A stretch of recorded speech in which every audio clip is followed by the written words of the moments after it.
Yun po pinababatid ng ating Panginoon sa bawat sa atin. And the Heavenly Father is saying, mga anak, I love you so much. Sukat nga ibinigay ko ang Panginoon ninyong Isus. Alin pa kaya ang hindi ko may bibigay sa inyo? Kaya lang ang tatamad ninyo akong kausapin. Sa mga espiritu, umaga pa lang mag-cast out na po kayo kasi walang gagawin yung masasamang espiritu kundi gawan tayo ng kasamaan.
Okay, mamaya po magtatanong si Kuya Lito, no? So, tandaan po natin yung ating mga pag-uusapan para... Ilan na ba points nung ano? Yan. Ang may views ang may 3 puntos.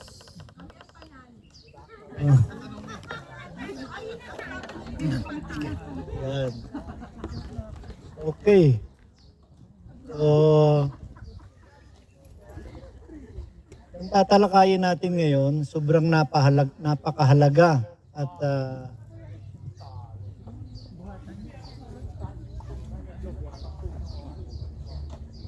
hiling sa atin ng Panginoon na i-memorize po natin ito.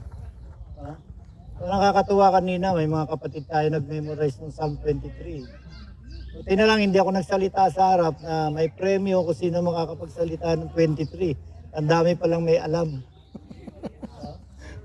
So next Friday may premyo po yung makamemorize ng Psalm 91. Sila maghuhugas. Okay, talagang ano, talagang literal na may prize. Okay? Tandaan nyo yung mga groupings ninyo dahil tatawag tayo every group kung sino yung nakamemorize ng Psalm 91. Okay. Baba ako lang para hindi masyado malaki. Dinig po dyan, Kuya Gab, dinig. Kuya Gab, dinig dyan. Kuya Jo Marie, dinig dyan. Okay. Hindi masyado? Okay. Yan, dinig na po. Ayan, dinig na. Okay. Anong verse, anong chapter po i-memorize natin? Psalm? 91. 90. Parang matamlay kayo, no? Parang... Buksan niyo po yung mga electronic Bible natin, kanya-kanyang mga cellphone. Kung Tagalog po, ang naunawaan ninyo, Tagalog. Kung English, English.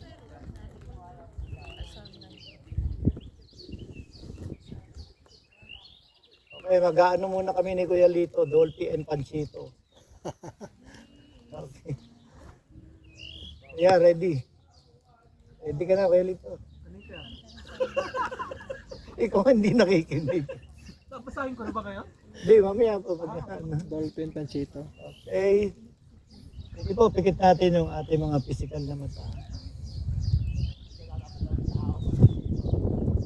Aming Ama, ito na po yung time na kayo po'y makapagsalita sa bawat sa amin. Yung mga salita ay Espiritu, kailangan po namin ng gabay mula sa inyong Holy Spirit upang lubos naming maunawaan ang aming pong pag-uusapan sa mga susunod na sandali. We're living in a perilous time, O God. Masyadong delikadong panahon. Nasa end times na po kami. Bawat salita po na aming mga mapakinggan, hindi manatiling logos, O God.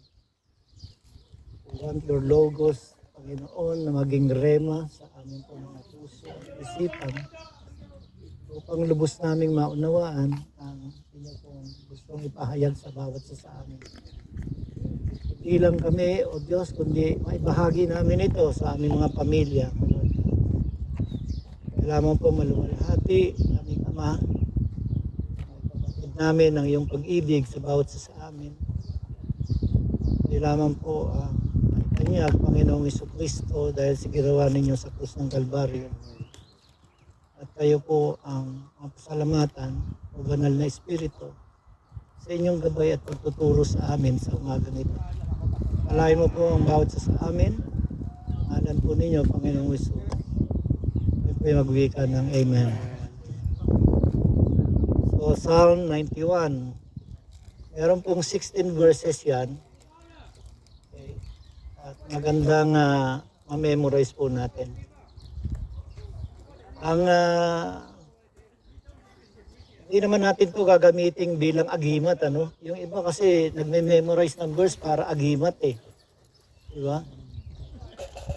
Hindi, kundi i-memorize natin itong mga verses na ito dahil kinakailangan po talaga. Kailangan po nating i-memorize itong Psalm 91.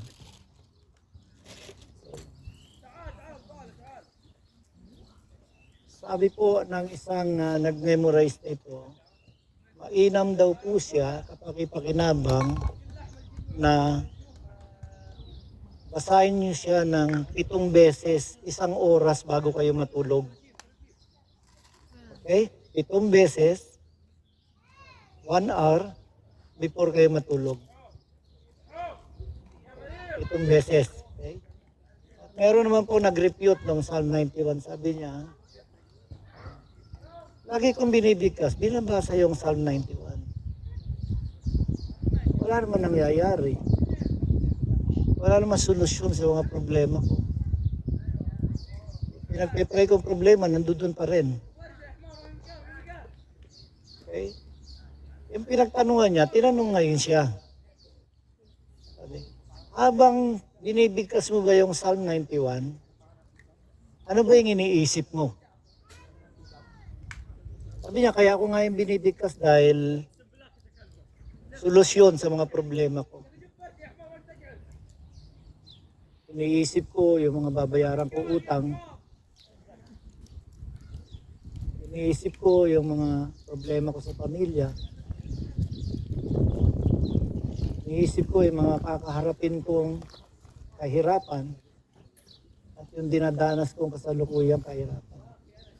Kaya lagi ko siyang binabasa yung Psalm 91. Sabi nung pinagtanungan niya, mali. Kaya pala walang epekto sa iyo yung Psalm 91. Habang binabasa mo siya, hindi mo isipin yung mga problema. Okay? Kasi sabi po to sa, ano po yung ika-6 na statement ng ating Panginoong Hesus sa krus ng Kalbaryo. Ika-6 na statement. Natatandaan niyo po? Yung huling-huling 6 na pangungusap ng Panginoong Hesus habang nakataso sa krus. Yung ikapang-6 po ay it is finished. Tetelestai. Ibig sabihin, bayad na lahat. Okay? Lahat ng kasalanan ng tao, binayaran ng ating Panginoong Hesus. Nung siya ay nakapako sa krus ng Kalbaryo, nagbubus siya ng dugo. At maibalik na rin tayo doon sa estado na kung saan yung binasa po kanina na Psalm 8. No? Binasa nung kapatid natin kanina. Natandaan niyo po yung binasa kanina? Okay. Naibalik ko sa atin yung pamamahala. Di ba? Sinabi niya kanina doon sa verse na binasa kanina. Dominion, authority, binalik na sa atin. Ngayon, hindi ka lalapit sa Panginoon na parang nagmamakaawa ka. Kundi i-claim mo. So, yun na yun eh. Hindi na ibibigay sa iyo ng Panginoon dahil pag-aari mo na yon, yung karapatan na yon.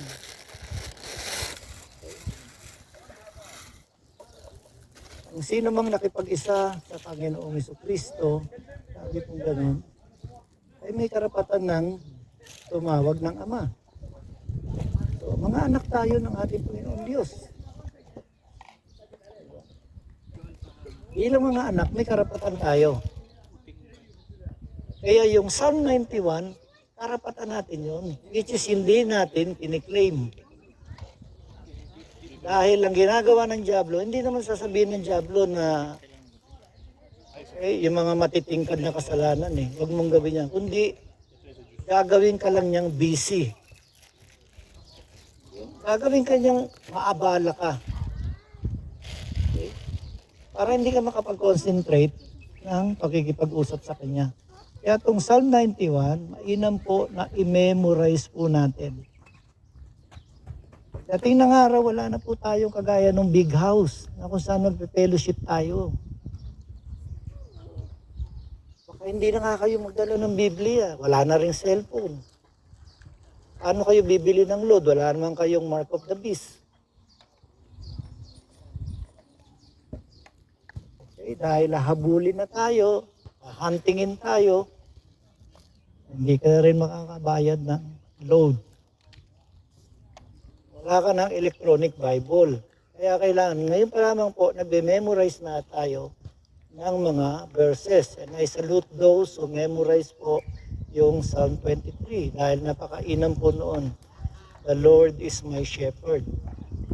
I shall not want. Sa umaga po, yung Psalm 23, binibigkas yun ng 7 beses. Alam mo, papasok kayo ng trabaho, bigkasin niyo yung Psalm 23. 7 times. Tapos mamememorize nyo na siya. Habang binabasa nyo, pinakikinggan nyo sa cellphone ninyo, mamememorize nyo po yun. Bago naman matulog, 1 hour before, ang babasahin naman natin ay Psalm 91. Po, hindi na kayo mawawala ng verse na bibigkasin yan. It talks about po claiming. Lahat aangkinin mo yung karapatan mo na para sa iyo. Na sinasabi ro sa Psalm 8. Na binigay po ron sa Genesis. No? Sa Genesis, no, sabihin po ng ating Panginoon na let them have dominion over lahat po ng mga nilikha dito sa sandaigdigan, maliban lamang po sa tao. Napansin niyo yun, hindi siya binigyan ng dominion over kapwa-tao, over the fowls of the air, beast of the earth, fish of the sea. Binigyan tayo ng dominion sa lahat ng mga nilikhang hayop. Pinamamahala po sa atin. So in Psalm 91, we should memorize it and claim it na atin pong karapatan. Hindi mo siya na-memorize, pag nawala na yung Bible sa'yo, nalobat yung cellphone mo, hindi mo na-memorize, wala ka nang bibigkasin. Okay? Parang mga putol-putol na lang yung mga naaalala mo do sa Psalm 91. Babae, lalaki, kailangan po i-memorize natin yung Psalm 91. Next Friday po, tatawag tayo ng mga representative doon sa iba't ibang mga grouping. At Susunod pong week din, from that particular group, tatawag na naman tayo. Pero hindi yung nag-recite na sa una. Iba naman. Okay, hanggang sa lahat po tayo ay magkaroon ng kamalayan doon po sa Psalm 91. Okay. Magiging bilingual po tayo para yung sino po yung bihasa sa Tagalog, babasahin ni Kuya Lito sa Tagalog, bibigkasin niya, then sa akin po English para synchronize po tayo. Okay? Praise God. Ready, Kuya Lito? Unahin muna natin doon sa mga electronic Bible nyo, yung Psalm 1 and 91, verse 1 and 2. 1 and 2 lang tayo babasa. 1 and 2 muna. Ayun, sa English pala siguro. Tagalog muna. Hindi ka na microphone. Yun. 1, 2. Po sa Salmo 91. Ang version po nito ASD. Ang sino mang nananahan sa piling ng kataas-taasang Diyos na makapangyarihan ay kakalingain niya. Verse 2. Ito ang masasabi ko tungkol sa Panginoon. Siya ang kumakalinga at nagtatanggol sa akin. Siya ang aking Diyos at sa Kanya ako nagtitiwala. Okay? Ayun po, in English na ni Kuya Randy. Okay, kung biyasa kayo sa English, He that dwelleth. Kanta po yun eh. He that dwelleth in the secret place of the Most High shall abide under the shadow of the Almighty. And I will say of the Lord, He is my refuge and my fortress, my God, in Him will I trust. 1 and 2 yan. Memorize nyo na yun. I-type nyo lang sa cellphone nyo, sa YouTube. Lagay nyo po ron yung Psalm 1 and 2 na kanta na may lyrics. Yun po yung kanta na yun. So memorize natin. Okay? So ang keyword po roon yung dwelleth. He that dwelleth. So nasa third person po tayo. Dinidescribe po yung isang tao na nananahan sa piling ng kataas-taasang Diyos. He that dwelleth in the secret place of the Most High. El Elyon. Pangaran puro na El Elyon. Kataas-taasang Diyos. So unang binanggit po yung pangalan ng Panginoon Diyos na El Elyon nung salubungin po ni Abraham yung pong isang high priest na si Melchizedek. Okay, El Elyon. Tapos nagbigay po siya ron na ikasampung bahagi yung kanyang mga nasamsam mula sa kaaway. Okay. Pagkatapos po nun, yung pangalawang pangalan ng Panginoon, sabi po ron, Most High God. Okay? Yung isa po, Almighty God. Most High God, El Elyon. Yung Mighty God naman po, El Shaddai. Sabihin niyo po, El Elyon. El Elyon. Oh, yun yung Most High God. Yung El Shaddai naman po ay Mighty God. Sabihin niyo po, Mighty God. Mighty God. Okay, alisado niya na yung dalawang pangalan ng ating Panginoon Diyos. So, El Elyon talks about po, wala nang mas mataas doon. Okay? Yun na po yung nasa tuktok. Maker of the universe, the heavens and the earth, millions of stars, millions of galaxy, billions of stars, gawa po yan ni El Elyon. Okay? At pumunta ang Panginoong Hesus dito para ipakilala sa atin yung pong ating Ama sa kalangitan. Mababasa niyo po sa Biblia. Isa sa mga dahilan bakit pumunta ang Panginoong Hesus para ipakilala yung Ama. Ama na nagmamahal sa ating lahat. Pangalawa naman po, okay, ako ang El Elyon, mga anak ko kayo, lahat ng pangangailangan nyo, kaya kong ibigay ng naayon sa aking kalooban.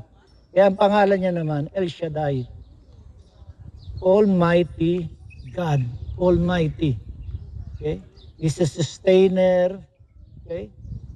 Lahat po ng isusustain sa atin, may pagkakaloob po ng ating Panginoon Diyos.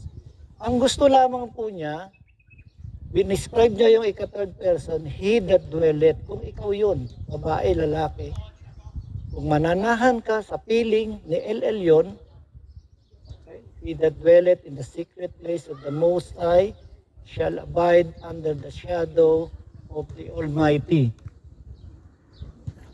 Hindi po pwede rito yung pasilip-silip ka lang. Di ba, halimbawa po,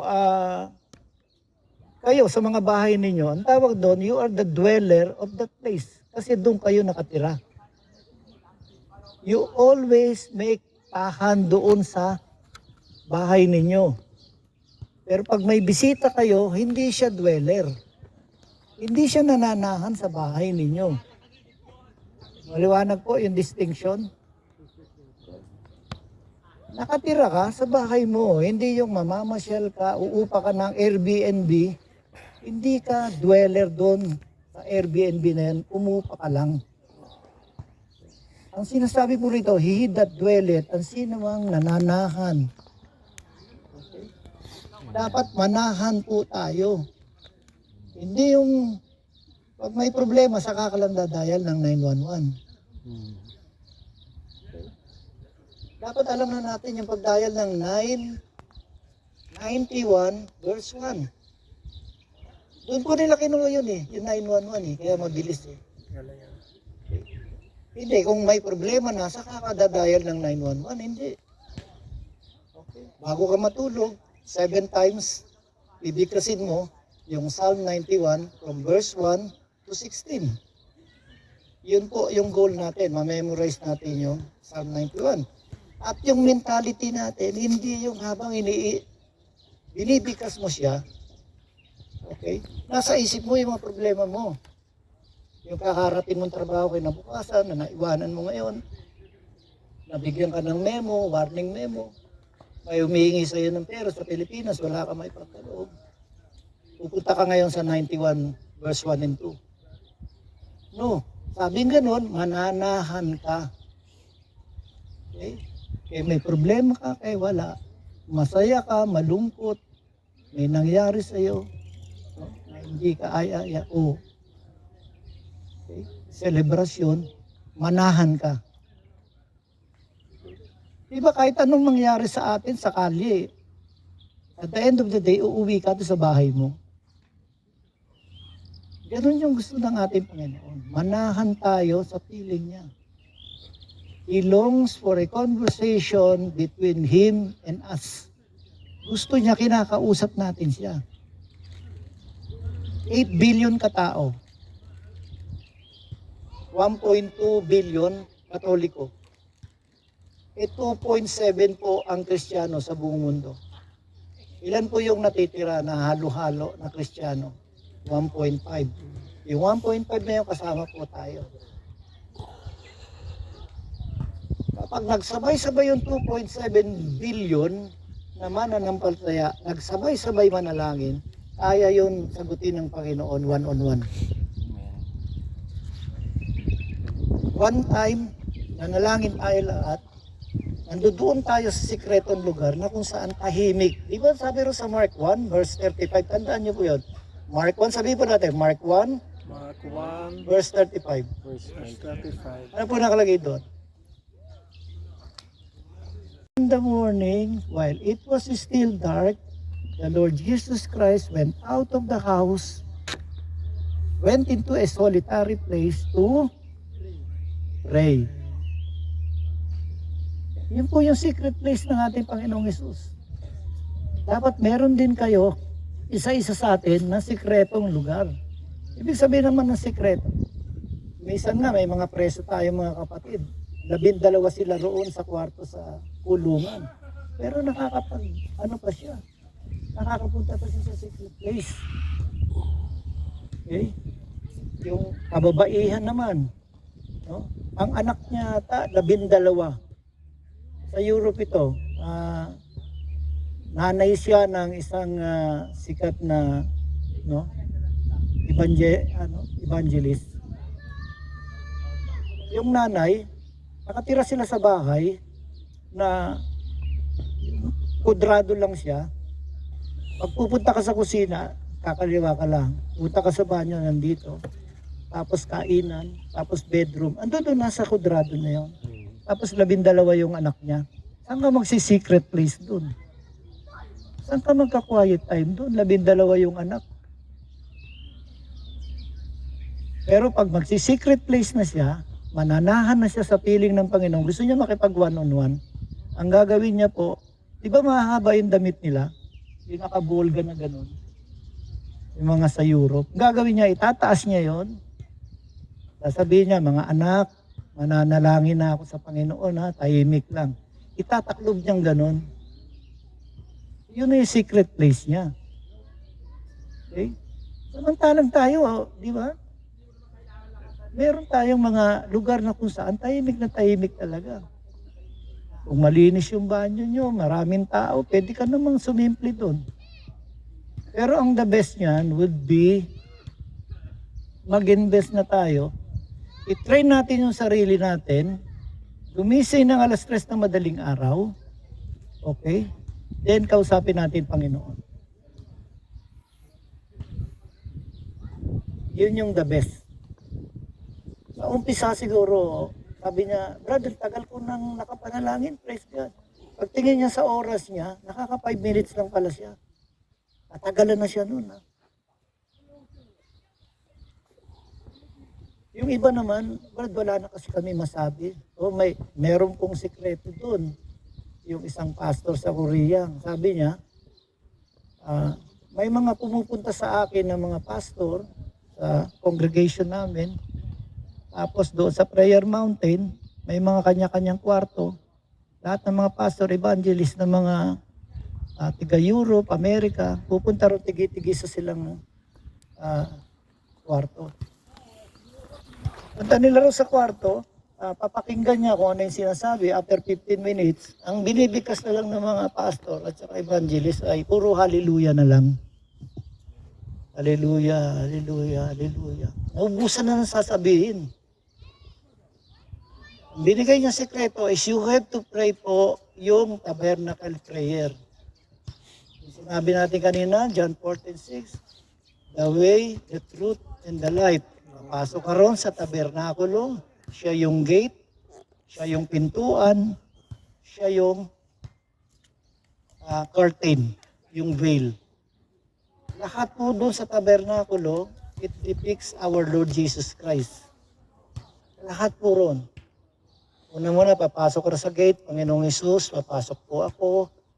Kayo po ang gate, ang tarangkahan ng tabernakulo. Tapos makikita mo ngayon doon yung brazen altar, andun yung sinusunog, yung hain ng mga hayop. Makikita mo ngayon ang Panginoong Hesus nakapako, tapos magsasalita ka na ng patungkol sa nangyari sa Panginoong Hesus.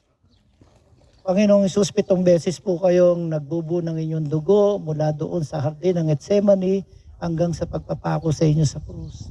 Nang daling kayo kay Caiphas sa bahay ni Anas, inablot po yung inyong balbas, dumugo yung inyong muka, tinakluban ang inyong mga mata at sinabi, sino ang sumuntok sa iyo?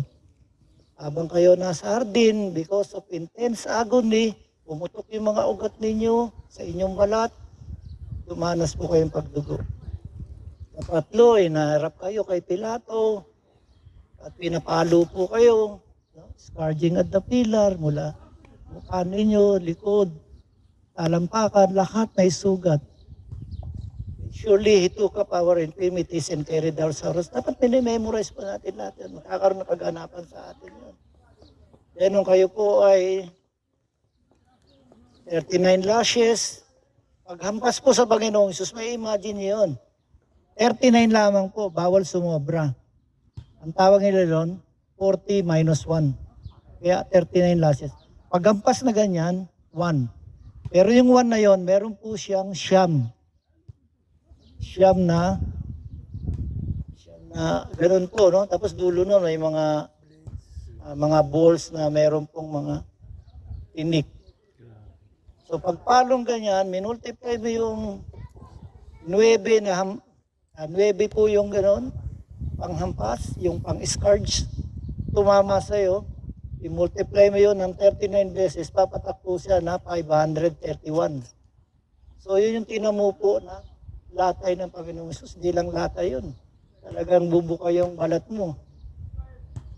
Dahil sa kasalanan natin. Tapos hinihingi lang ng ating Panginoon, kausapin siya. Namatay ako para sa iyo. Bakit sobrang busy ka naman? Wala ka ng panahon sa akin. O binaligtad mo naman yung 135, 531, 135. Yung 135, yun yung dami ng isda na hinuli nila, Apostol Pedro. So lahat po nagkakaugnay-ugnay talaga. Kaya kesa po busy tayo sa mga iba pang bagay, basa ng Biblia. Pag nagdadrive tayo, patugtog ka patungkol sa Biblia naman. Okay? Kasi we are at the end times po. Lahat ng mga i-memorize natin, gagamitin po natin yon in order for the will of God, no, mangyayari dito sa sangkalupaan, gaya ng nangyayari sa kalangitan. Kailangan po natin. So, okay. Ano yung commandment number 1? Yun may memorize. Commandment number 1. There's only one God. I am the Lord your God. Okay? I am the Lord your God who has taken you out from the land of Egypt, the land of slavery. You shall have no other God before me. Number 1. Number 2. Do not bow down. Ito yung tinanggal ng Katoliko. Pag pumunta kayo, kinuno ko ng litrato yun, yung mga Catholic Church sa atin, may mga 10 commandments doon sa labas ng simbahan. Inutos ng Vatican yun eh. Lahat ng simbahan sa buong mundo, lagyan nyo ng 10 commandments. Wala po yung number 2. Okay? We shall not make for yourself a graven image, the image of things above, Other God. things below, things underneath. We shall not bow down to them, nor worship them, for I, the Lord your God, am a jealous God, punishing the iniquities of the fathers to the 3rd and 4th generation. Lahat ng mga Katoliko sumasamba sa Diyos-Diyosan, kaapu-apuhan yan, 3rd and 4th generation, may sumpa. May sumpa po yun. Kaya maawa tayo sa mga kamag-anak natin na Katolik pa rin sila. May lalaki ng mga ribulto sa bahay nila, yung mga kamag-anak nyo. Tapos alam niyo hindi nyo sila siniran, pananagutan nyo po yun.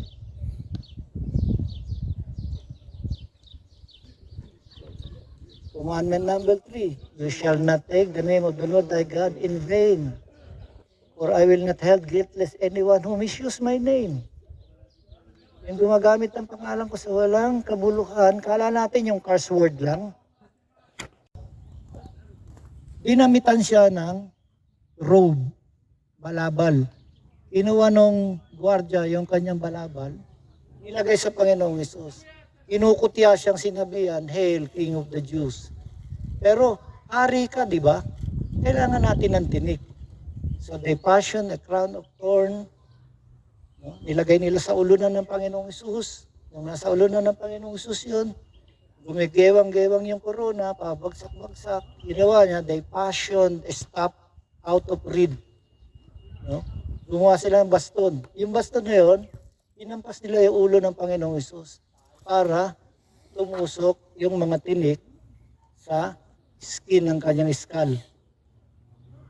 Nakita niyo po yung dinadanas ng ating Panginoong Hesus. Kung araw-araw lamang po natin aalalahanin yun, magiging malapit po tayo sa puso ng ating Panginoon. Kesa yung marami tayo ibang napapaglibangan. Unahin muna natin yung pag-alala sa ginawa ng Panginoong Hesus. Sabi sa kanya, Hail King of the Jews. Then pinasan niya yung krus hanggang Golgotha.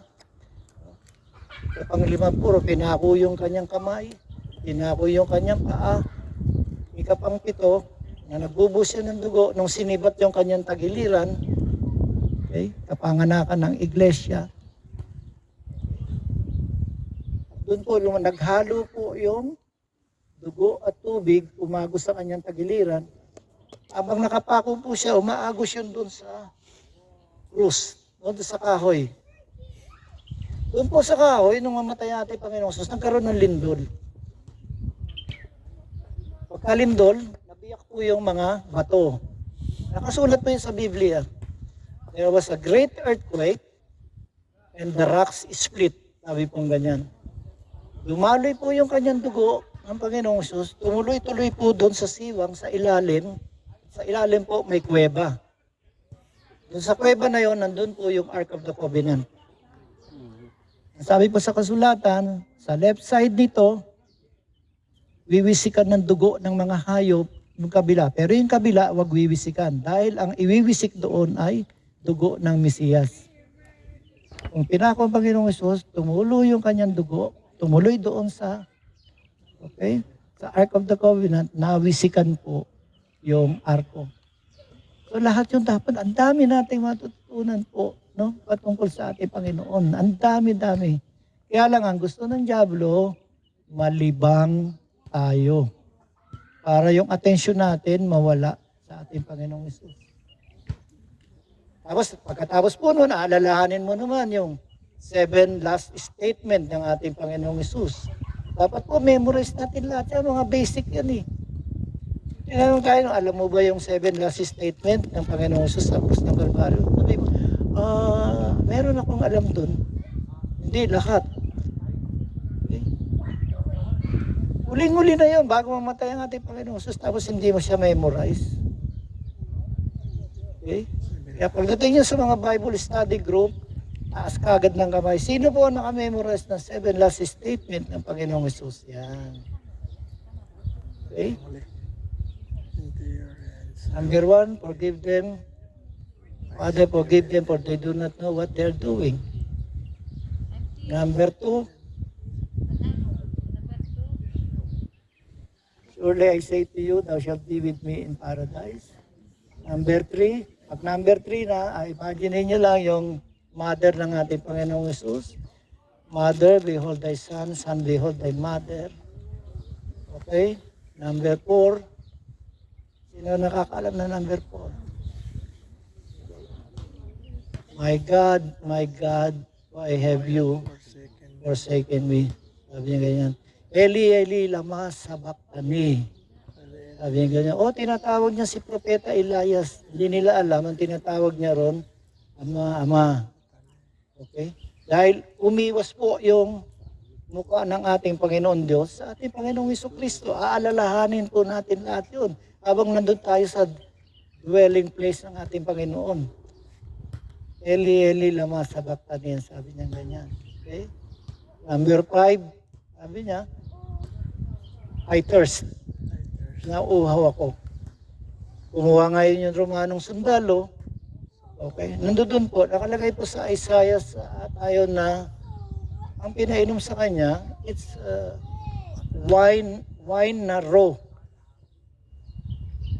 Hilaw na alak. Ibig sabihin, suka siya. Vinegar, ang term nilang ginamit, vinegar na may halong apdo. Ano po lasa nun? Mapait. Maasim na mapait. Okay? Sabi nga, vinegar mixed with gall. Okay? Papainom mo. Ayun ang gumawa ng langit at lupa, ang Panginoong Jesucristo.